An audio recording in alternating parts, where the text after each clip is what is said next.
She only needed $1.50 to ride the bus, but what she didn't know was that a stranger's small act of kindness would change everything. He had no idea the woman he helped was a powerful tech CEO, hiding her true identity behind a rain-soaked jacket. What began with loose change turned into a love story wrapped in secrets, sketches, and second chances. Stay with us as we uncover a journey where compassion becomes currency and the truth comes out in the most unexpected way. If you are new to the channel, then please subscribe to the channel and like the video and tell us where are you watching from. Now let's jump into the story. The early morning rain whispered against the bus shelter like a secret only the wind could understand. Liam stood beneath the foggy glass with his hands deep in his coat pockets, watching his breath curl in the cold air. The city moved slowly. At that hour, its streets half asleep, its people quieter than usual. Everyone wrapped in thoughts and hurrying to nowhere in particular, climbed onto the bus just as the doors hissed open, nodding at the tired driver without really waiting for a response. He took his usual seat, third row from the back window side, where the view was best when the rain traced rivers on the glass. Liam didn't mind his routines. They gave his life shape, made it easier to breathe through the messy parts as the engine grumbled and the bus eased forward. Someone caught his eye. She had just stepped on. A woman dressed in a soft gray coat that still shimmered with droplets, her hair golden and pulled back loosely, strands clinging to her cheek as she searched her purse with growing panic. "I'm so sorry," she said to the driver, her voice polite yet shaky. "I thought I had enough. I just need 50 cents more." The driver didn't even blink. He had probably heard 100 versions of the same sentence. "No change, no ride," he said, glancing at the clock as if he had already spent too long on this exchange. Liam looked around. No one else moved. The other passengers stared at their phones or out the windows pretending not to hear. It was that quiet kind of city silence, the kind that weighed more than noise. But Liam's father had taught him better, had told him that kindness didn't ask for recognition. It just needed the courage to act without thinking much. Liam stood up and walked toward the front, his boots leaving faint marks on the wet rubber floor. "I've got it," he said, pulling a $2 coin from his coat and handing it over to the driver. Woman turned toward him, her eyes wide and uncertain. They were the kind of eyes that looked like they'd seen both wonder and worry. "Thank you," she said, her voice softer now. The kind that carried real gratitude, not the automatic kind people threw around. "Don't mention it," Liam replied with a small smile. "We've all had those mornings." She hesitated before following him to the back of the bus, taking the seat across from his. Brushing a wet curl behind her ear, "A Noel," she offered, her hand slightly cold from the rain but firm with confidence. "Liam," he replied, shaking her hand, noticing a tremble she tried to hide. "You okay now?" "Yes, just embarrassed," she said with a faint laugh. "I was so sure I had the right change. It's not like me to be unprepared," Liam shrugged. "Honestly, I once got to an interview and realized I left my portfolio on the kitchen table. Ended up sketching my ideas on napkins during the meeting." She laughed then, and it was the kind of laugh that warmed the space between them like a forgotten song. Suddenly remember the rain picked up outside, tapping against the windows like impatient fingers while the bus rolled past closed shops and sleepy streetlights. "Do you take this bus often?" she asked, looking out as though the city had changed just a little in the last block. "Every weekday," Liam replied. "Same route, same time. It's not glamorous, but it's reliable." "I wouldn't usually," Noel admitted. "I drive mostly, or get driven really. But today I just wanted to try something different." There was something strange in the way she said it, like she wasn't used to explaining herself. Or maybe she wasn't used to being questioned at all. Her phone buzzed then, a sharp noise in the quiet space. She glanced at the screen and quickly silenced it. Liam saw a name pop up, something formal and unfamiliar. Before it vanished, "Sorry about that," she said quickly, tucking the phone back into her coat pocket. "No worries," Liam said, though a part of him was curious now. Who was she really? Someone with perfect nails and polished boots, and a voice that didn't quite match the worn-out buses they rode on. The bus curved around the park and into the downtown core, the buildings growing taller. The streets more Olivinoa asked questions about his work, and Liam told her about the non-profit he worked with, how he designed visual guides for students and community programs, how it wasn't high-paying but felt meaningful. There's a lot of value in that, she said, her voice thoughtful. Sometimes the most important things are the least appreciated, he nodded, surprised at how deeply her words settled in his chest. Soon the bus neared Liam's stop, and he felt something strange. A wish that he had further to go. Stood slowly, slinging his bag over one shoulder. There's a cafe on Green Street, he said, looking back at her. They do great cinnamon rolls and even better coffee. Would you maybe like to meet there sometime? Noelle smiled, her expression a mix of surprise and relief, like she hadn't expected kindness to continue beyond the coin. I'd like that, she said, reaching for her phone as they exchanged numbers. The rain outside lightened, just a little, as if the sky had decided to wait and see where this story would lead. As Liam stepped off the bus into the puddled sidewalk, he couldn't help but smile to himself, because sometimes the smallest gestures open the biggest doors, and sometimes the rain isn't there to ruin your day, but to wash it clean and start something new. The next Saturday morning arrived wrapped in cool sunshine and the soft whoosh of bikes coasting down Willow Lane. Liam crossed the street toward Moss and Mug, a narrow cafe wedged between a vintage record shop and a florist spilling marigolds onto the sidewalk. The cafe windows were fogged with the promise of fresh espresso, and the doorbell chimed a hopeful jingle when he stepped inside. Warm air smelled of cinnamon butter and dish soap. Strings of paper lanterns swung lazily overhead, giving the room a hush as though everyone present shared a sweet secret. Liam's pulse quickened, because he was early yet Noelle was already there. She sat beneath a handmade chalkboard drawing of a moose in a scarf, her gray coat now replaced by a pale blue sweater, one ankle crossed over the other with easy grace, while she balanced a paperback in her lap and a tiny spoon between thoughtful fingers. He paused to watch her read, wondering what story could hold her attention so completely. Then their eyes met, and she smiled, and it felt to him like the room's lights turned up a bit brighter all at once. Noelle waved him over, her phone resting face down beside a steaming mug. She greeted Liam as naturally as if they had been meeting there every Saturday for years. They slid into conversation the way dancers find a rhythm. Noelle asked about his new poster design for the literacy fair, and he described the challenge of mixing bright colors that would still be readable from 20 feet away. He told her about a volunteer named Mrs. Gabriel, who made sure every kid left the center with a free bookmark. She responded with gentle curiosity, sprinkling questions that made him see his own world in fresher light. He noticed how her laugh started in her eyes before spilling into her voice, like a brook over smooth stones. In return, she mentioned she had been revisiting old recipes from her grandmother's notebook, laughing as she recalled burning the first batch of sesame biscuits.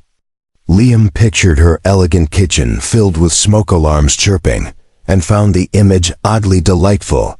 Time thinned like honey as they spoke, stretching yet disappearing all at once. The barista named Rachel, who wore a beanie embroidered with tiny mushrooms, appeared and asked if they were ready to order pastry. Liam glanced at the glass display packed with scones shaped like clouds and starfish.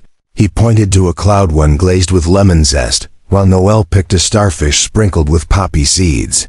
Rachel grinned and promised they'd be on the house if the pair would rate a new chai drink in exchange. They agreed, and within minutes, the scones arrived, slightly crooked, slightly perfect, butter pooling in the folds. Liam tore a corner of his and offered it across the table. Noelle accepted and handed him a nib from hers. Their laughter floated above the clatter of cups. At that moment, a child reached for the cookie jar near the counter and knocked over a sugar jar. Crystals spilled like tiny diamonds. Noelle flinched. Just a hair, then whispered a gentle, "Oh dear," while reaching across the table with a napkin for Liam's sleeve, though no sugar had reached him. He found the gesture touching, small and bright, like the spill of sugar itself. Minutes later, Noelle's phone started vibrating. She ignored it at first, but then it rang with a delicate chime clearly chosen for business dignity. She excused herself politely and stepped toward the foyer where a tall plant shaded a bench. Liam watched her pace a circle just out of earshot. Her shoulders squared, yet her brows knit in concentration. A moment later she waved him over, apologizing because it seemed she needed to take the call outside. Liam nodded and rose, accidentally brushing the table so the edge of her phone nudged. The screen and the device lit up. He didn't mean to look, but the caller identification flashed Chairperson Rojas Global Audit, and then the call ended. Yet in that breath, her phone switched to speaker mode by some stray touch. A brisk voice spilled into the cafe saying quarterly numbers are exceeding projections. However, the acquisition paperwork still needs your signature by noon. Noelle's cheeks flushed rose pink as she lunged gently to silence the device. Several patrons glanced up, then looked away, respecting privacy the way city dwellers do. Liam stood still, hoping his face didn't betray the swirl of new questions running through his mind. Noelle returned with controlled calm. She tucked her phone back in her sweater pocket and settled onto the bench across from Liam again. She said in a composed tone that sometimes work followed her everywhere, but she promised it would not spoil their morning. Liam dabbed cinnamon crumbs from his lip, thinking of the grand scope implied by that single phrase, acquisition paperwork. It sounded like skyscraper talk. He wondered if her sudden bus experiment last week had been a rare attempt at stepping outside a very tall, very glass office. He remembered how her hands trembled when she looked for coins, and how her smile now steadied itself with gentle strength. Noelle noticed his thoughtful eyes and gave a half smile, almost shy. She murmured a thank you for understanding, Liam responded with a quiet, "It's okay, we all juggle things," secretly trying to ignore the clicking clock inside his mind. Something about her deliberate politeness and the way she paced during that call suggested she carried weighty secrets like rare stones in her pockets. Rachel, the barista, returned with 2 ceramic cups of the cafe's experimental chai topped with a swirl of foam shaped like a leaf. She winked at them, then disappeared behind a tower of mugs. Liam raised his cup in a mock toast. Noelle mirrored him, her eyes shining but slightly guarded. They sipped in polite silence that grew into comfortable quiet. Afterward, Liam described a street mural he had admired that morning, colors exploding across a dull brick wall. Noelle listened, then asked if he ever wished to paint something enormous himself. Her question made him grin. He confessed he sketched dream murals in his notebook, but space permission and funding always stopped him. She tapped her chin thoughtfully, claiming that sometimes obstacles transform into bridges when someone offers new angles. His pulse flickered at that curious phrasing, though he could not guess what she meant precisely. He told himself to focus on the warm chai slipping down his throat rather than on corporate words that didn't belong to his world. Yet he kept thinking about the name Chairperson Rojas and the phrase global audit. The scones were nearly gone. When Noelle glanced at her watch, she seemed torn between wanting to linger and needing to dash. She thanked Liam for the morning, claiming the cinnamon and poppy dance had been exactly what she needed. He agreed and asked if they might meet again the following week, perhaps at the botanical greenhouse where orchids bloomed like tiny lanterns. She lit up like sunrise, nodded eagerly, then scribbled the suggestion on a folded napkin so she would not forget. Liam pocketed the napkin, feeling its softness and weight, as if it were a ticket to somewhere bright. They walked outside together, breeze curling around their coats, city horns humming in the distance. At the corner they paused, their goodbye a simple smile and a wave that lingered like a promise. As Liam watched her stride away, her steps confident, yet quick, he realized the mystery around Noelle only deepened with each new clue. Still, a deeper feeling hummed beneath his curiosity. It was the instinct that her laughter mattered more than her titles. that the way she shared scones and rescue napkins revealed the part of her story worth holding on to. He turned toward home, thinking about color palettes and hidden stories, about opportunities that sometimes looked like simple favors, and about the odd way the universe nudged two strangers toward a table of cloud pastries and new beginnings. In his pocket the folded napkin rustled, small but powerful, like a seed ready to grow a garden neither of them could yet imagine. And with that hopeful sound he pushed open the cafe door to leave, and the bell chimed behind him, gently closing Chapter 2 of a tale still waiting to bloom beyond morning light. Warm weeks drifted by like slow-moving clouds, and with every day Liam and Noelle found new corners of the city to explore. They painted chalk fishes on sidewalks for neighborhood kids. They argued playfully over whether strawberry or mango ice cream tasted more like summer. They shared late-night noodles at a market stall where the steam curled into shapes like tiny dragons. Liam felt his life expand the way paper lanterns bloom when a candle is lit. Noelle laughed deeper each time she remembered the coin on the bus, yet neither forgot the speakerphone call that had slipped into their perfect morning at Moss and Mug. The question of who she was outside of their gentle adventures flickered in the background like an unset alarm. One Friday evening Noelle sent a text that glowed brighter than the streetlights. "Meet me by the riverside path at dusk. Bring your sketchbook," was all it said.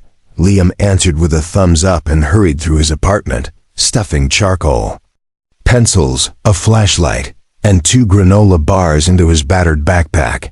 He suspected the night held a surprise, though he could not say whether it would be painted in neon joy or shadowed revelation.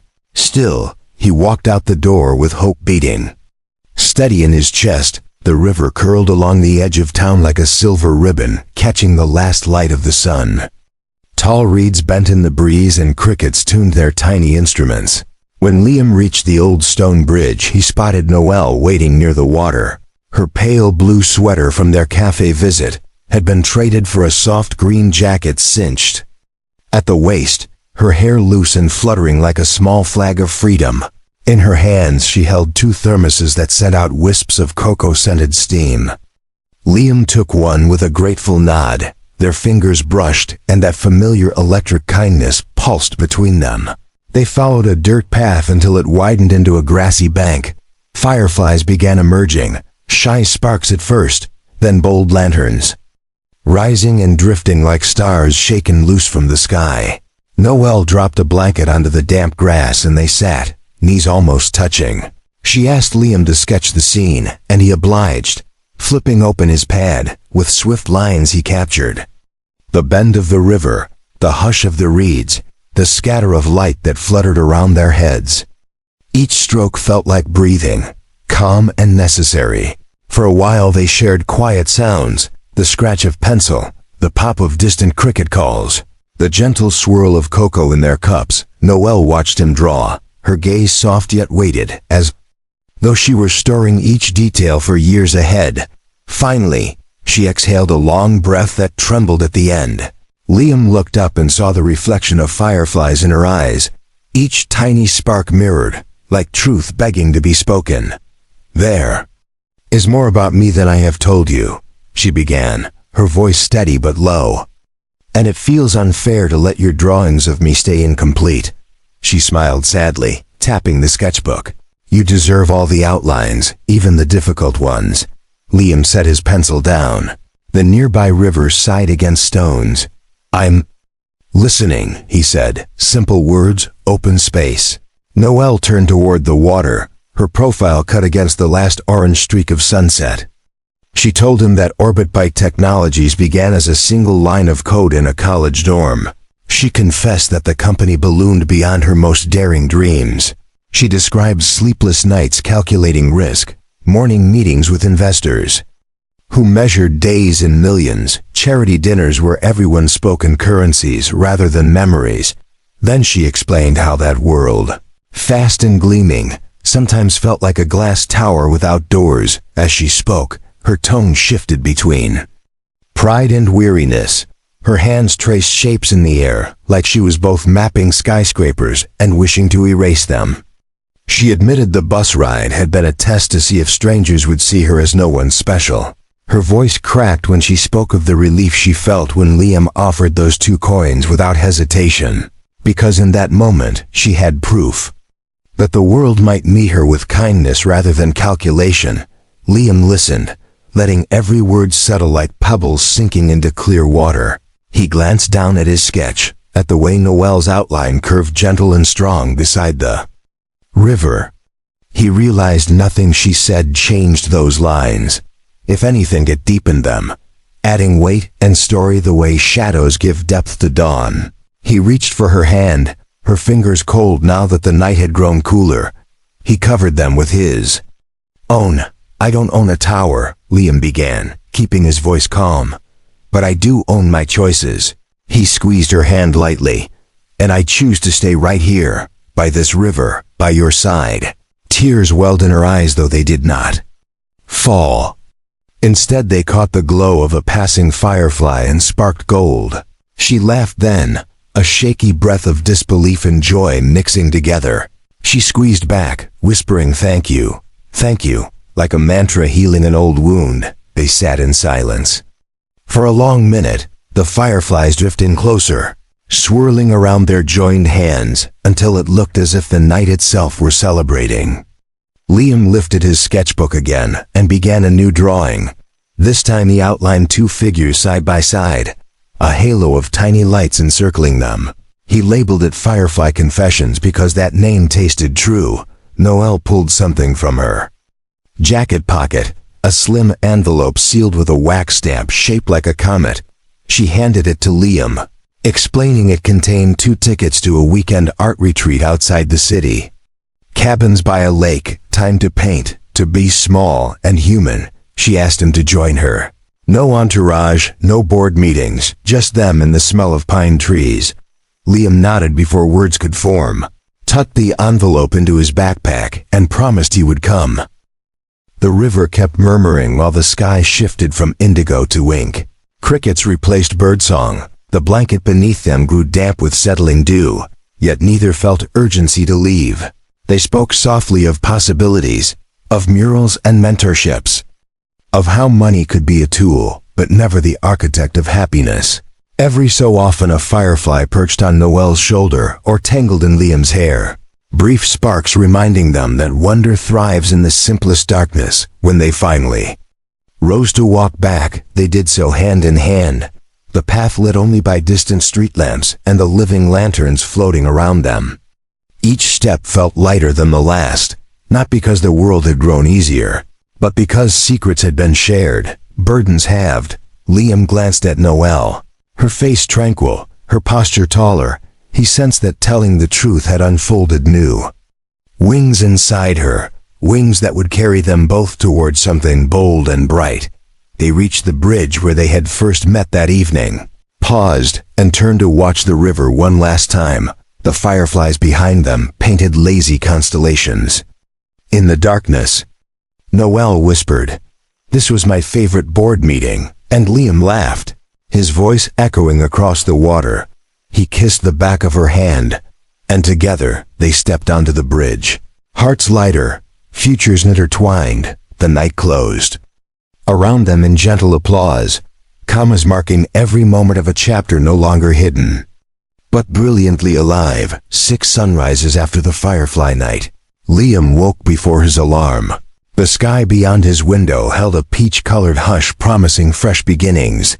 He shrugged into his favorite navy coat and clipped his bus pass to the lapel, the way one pins a lucky charm.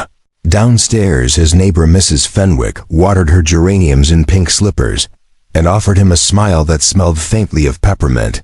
Liam waved and stepped into the street where puddles from an evening shower mirrored the awakening clouds. Within minutes, the bus rumbled to the curb, its doors side open, and there sat Noelle near the back, her hair still damp from the drizzle, her grin wide enough to fold the morning in half. They greeted with an easy fist bump that had become their quiet ritual. Somewhere between that bump and the next heartbeat, the day officially started. On the seat beside Noelle rested a small cardboard box wrapped in yellow yarn. Inside waited the first batch of ride light cards, 300. Tiny passes printed with bright artwork and short hopeful phrases Liam had lettered by hand. Each card carried value equal to 10 city rides. Each card carried a secret too. The funding came from a new trust Noelle had formed using dividends from Orbitbyte. She called the trust the Open Door Fund because doors should open for people. Before bills due, Liam designed the cards with cheerful buses sprouting wings and skylines blooming flowers. Under the illustrations he wrote lines like, "Take this journey and see what kindness sees," or "Your stop is not the end of the road." He wanted every rider who used one to feel like a hero rather than a charity case they had spent the previous month visiting community shelters, youth centers, and hospital lobbies, asking what transportation barriers pinched hardest. Answers poured in like rush hour traffic. Sometimes an elder skipped dialysis because her purse felt too light. Sometimes a teen missed interviews because last week's paycheck fed siblings first. Sometimes a new immigrant walked 2 hours in heat because the fare machine rejected torn bills. Liam listened. Noelle calculated costs. Together they planned. Ride light, an initiative simple as breath, yet strong enough to move a city. Cards would be stocked in discreet dispensers near bus doors and at select stops. Any rider short on fare could take one without question. No scanning, no forms, no side eye. Just swipe and sit. Their only request printed on the back was pass. Kindness forward whenever you can. Installation day arrived with the smell of fresh paint and kettle corn. Orbitbyte volunteers in plain gray hoodies met Liam's nonprofit crew at the central depot.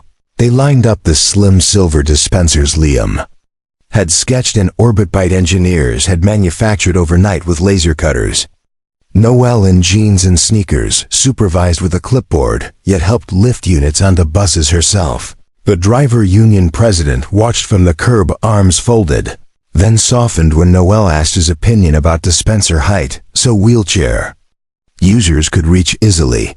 By lunchtime the depot rang with cheerful clanks of toolkits and the soft buzz of zip ties. Drivers tested the release levers. Kids from a nearby field trip tested the cartoon icons on the dispenser fronts. Everything clicked. That evening the city's mayor appeared for a quiet ribbon snip. No cameras, just a phone shot for internal reports. Afterward the mayor wrote a loop with them, sitting beside Noelle, who explained the potential for data-free philanthropy. The mayor raised an eyebrow, impressed by the phrase, and by the fact that a tech titan preferred public transport over tinted windows. Liam kept mostly silent, watching the mayor's shoes tap to the bus hum. He sketched tiny musical notes around them in his pad, imagining shoes that sang civic lullabies. When the loop ended, the mayor shook both their hands and promised to support any expansion bills. His handshake left smudges of printer ink, evidence he still signed papers himself.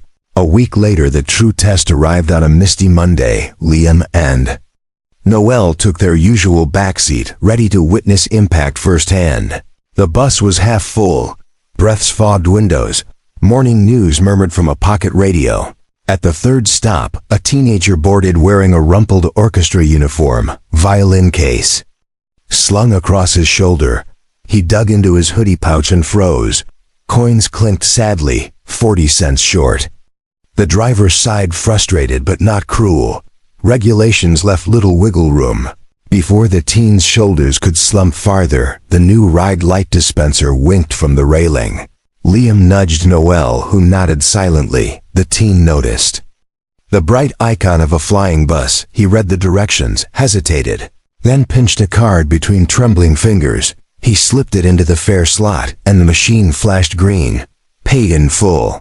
The driver offered a gentle "Don't worry, kid. Take a seat." The violinist exhaled relief and moved down the aisle. As he passed Liam and Noelle, he whispered thank you to no one in particular, gratitude drifting like soft music. Moments later, Noelle pulled out her phone. She opened a simple ledger app and tapped one ride redeemed. Across town a dashboard updated quietly. No algorithms tracking faces, only numbers showing rides gifted and miles traveled. Liam watched her thumb hover, then settle. He felt the world tilt slightly toward better. He reached for his sketchbook and drew the young musician sitting 3 rows ahead. He replaced the violin case with a rocket-powered instrument soaring past rooftops. Beneath the image he scribbled, "Kindness tunes the strings of progress." Noelle peeked over his shoulder and shook her head in amused wonder. She whispered, "You turn everything into poetry without trying." He whispered back, "You turn everything into possibility without blinking." The bus jerked to the next stop where a mother with twin toddlers boarded. Stroller in one hand, diaper bag sagging from the other.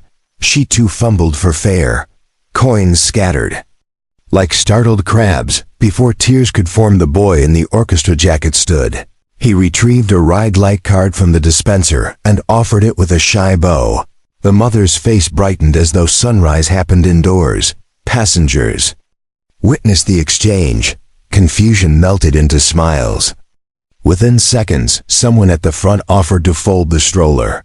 Another passenger handed the twins small bookmarks left from the literacy fair. Liam felt his chest swell. This was the circle they had pictured during late-night planning sessions. Generosity sparking more generosity until the bus practically glowed. Near downtown, the driver announced, "Last stop, and thanks for choosing Route 7. As riders shuffled out, the mother paused to hug the teen. The teen nodded, awkward pride painting his cheeks. Liam and Noelle exited last. Rain had ceased, leaving the pavement mirror slick. They watched the bus pull away, dispensers gleaming through fogged windows. Both stood silent, absorbing the ripple they had set in motion. A ripple that would keep moving long after spreadsheets closed and coffee cooled. Noelle finally spoke, soft and certain. "True wealth is measured by the weight of doors we help open."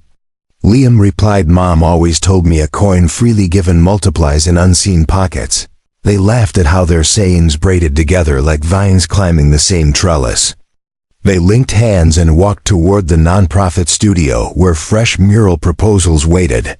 Over their heads, pigeons wheeled through gray sky, feathers flashing silver in muted sunlight. Liam glanced at them, thinking maybe even birds ride invisible. Currents of goodwill. Weeks turned into months in ride light, spread to every line in the transit map. Stories surfaced of nurses making night shifts on time, of elders visiting new grandchildren across town, of laid-off workers reaching interviews without dread. The local paper ran an editorial titled "Kindness Network Grows Without Wi-Fi." In the article, a columnist claimed Ride Light proved that technology and humanity are not rival armies but dance partners. Liam clipped the piece and taped it above his drafting table. Noelle printed it for the Orbit Byte lobby, so every shareholder walked past.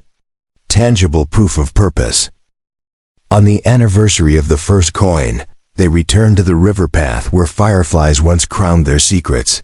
This time they carried lanterns powered by hand cranks. Volunteers gathered, writers too, everyone who had touched the project in ways big or small. Toddlers waved glow sticks, elders hummed old bus jingles. The orchestra boy, now graduated, led a quartet in an arrangement called Open Doors. When the final note floated over the water, lanterns were released skyward, green, blue, gold, rising until they dotted the night like portable dawns. Liam slipped a new sketch into Noelle's palm. It showed a city skyline outlined by tiny lit cards forming a heart. She kissed his cheek, light as promise.